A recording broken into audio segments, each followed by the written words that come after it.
श्रीगौरी वक्त्रपद्मार्का श्रीविघ्नेशा गजानना उत्तिष्ठ सुरसम्पूज्या त्रैलोक्यं पालनं कुरु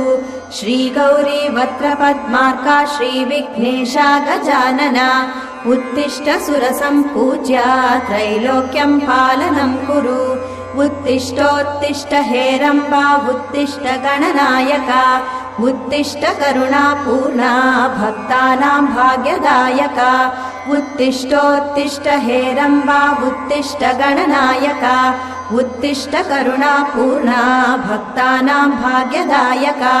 श्रीयाकुवाहन शिवात्मज दिव्यगात्रा श्रीभिन्नदन्तधनुजान्तक सूक्ष्मनेत्रा सर्वार्ति दुःख शमना फणिराजसूत्रा देवा गणेश्वर विभो तव सुप्रभात।